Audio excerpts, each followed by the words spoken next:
Hello everyone, welcome to today's video. Now today we are going to be talking about the Chengdu Hunters for the power rankings. If you're also wondering, it's currently raining when I'm recording this, so if you do hear some rain, I apologize. Okay, so let's go through this roster, shall we? So this is the new roster which was announced by the Chengdu Hunters like in November last year, and it looks solid, but at the same time, I just think they're a midfield team as I'm looking at this, but maybe my mind might change. So let's start with the DPS. So they kept Jinmu in leave, and I think they got rid of Bacon Jack, who retired. They added Jimmy and Kaneki. Now I haven't seen them play. I'll be straightly honest, I have not seen them play. I couldn't be bothered to look at VODs or anything. I think people were saying, I don't know, I'm just guessing. People will probably say that I think Jimmy is really good of a player. I think Kaneki's a projectile, isn't he? He can also play Brigitte as well and Tracer. Okay. Oh my god, it's raining really badly now. Is this like kind of like an upgrade? I don't really know. It's like Chengdu is just a weird fucking, like, they're a weird team because you look at the players. You look at the players, you're like, okay, well, they probably look like a good roster, but then they underperform. And then when you say, oh yeah, they look like a pretty good roster, they do shit. Actually no, okay. So if you think like they do really they're shit, they're gonna do really well. If you think the roster's really good, they're gonna do shit. So I don't really know what to say about this. It's just weird. It's just a weird roster. I just want to get that out of the way. But maybe it's an upgrade. Like maybe they could do stuff. But I still think it's gonna be Jinmu and Lee in the fucking DPS slot. Maybe Jimmy and Kaneki may like rotate with them, but I don't know. So if I have to say out of 10, which I'm probably going to do from now on, I'll probably have to say around 5 or 6, I'm going to say. Or 5 or 6. I just don't know. Support, sorry. We have Ivilto, Nisha, and Farway 1987. So Nisha, formerly known as Illusion, he's actually really good. 1987, or fucking yeah, you know what? I'm just gonna call him 1987. So 1987. Maybe he is going to be the main support. I'm not talking about Evil Top because he's a two-way contract player and he's not going to get played at all.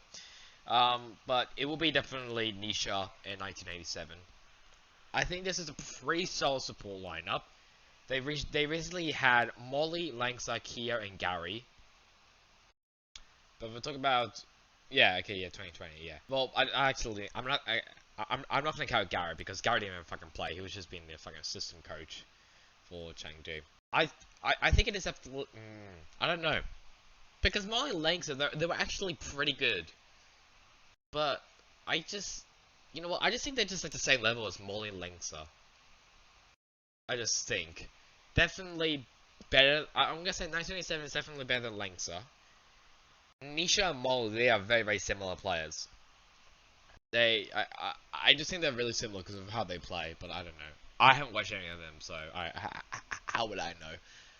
But I guess probably it's kind of the same. I'll probably say like a 6 or a 7. It's likely a 6 for the support lineup. It looks very the same. And for tank, Elsa, a Mong, Lei Young, Gaga. So I've been telling Gaga is like he's fucking good. He's really good. So these there, then Elsa, obviously. And it's just the interesting one is gonna be Among. Lei Young he's gonna be two-way contracts, so it won't really matter for him. Lei Young, okay. The main question is he better than 18, who was the previous? Is Gaga better than 18? I think he is, because I feel like 18 kind of underperformed last season, just because I think he did a lot of mistakes in his gameplay. But however, for Gaga, I have a lot of faith in him, and I also have a lot of faith in Elsa. I think the tanks are definitely the best in this team. Because you have Gaga, who's probably a prospect, a top prospect in China. They have Elsa, who is a pretty solid off tank. He can't believe that he's a bit. I think he's a bit inconsistent. I have Among, who's the kind of just a hammer specialist, and everyone is fucking annoyed by that. And Lei Young, who's pretty average. He's a two-way contract, so we'll just ignore him. Now, what I think for the tanks is that obviously Elsa's going to be in it. I think Gaga is going to be it over Among.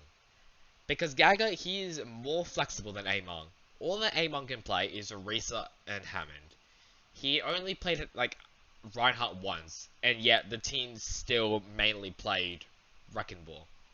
If Wrecking Ball is still meta, and just like I said, I'm knowing what's meta. If Hammond is still meta, then I will go ahead and say it will be Elsa and Among. But I don't think so. I don't think that's going to be the case. Which is sad, but it's just a fact. Like, it's just a big old fact. So, I guess, yeah, it's gonna be Elsa and Gaga for that. So, for my opinion, it's good for the lineup. Jinmu and Leave, no brainers. Nisha and 1987, no brainers. Elsa and Gaga, no brainers as well. I think the DPS are definitely gonna be rotating. Among, it just depends on if Hammond is actually meta. Now we go over to the coaches, and they did make some changes. So other than adding your OUI back into the lineup, they also added Creed and Yangji. Yangji, I have no idea where he came from. I think he came from Fly Gaming, who actually did pretty well. Who did pretty well last season. And then we also had Creed, who was formerly from the Guangzhou Charge. I quite have a lot of faith in this coaching staff. I don't know about OUI though. He still hasn't really proved to me that he's really, really good. Like, maybe he is. Obviously, he didn't really do that well in Shanghai. So, I don't know. I guess, probably, most likely. How the fuck would I know?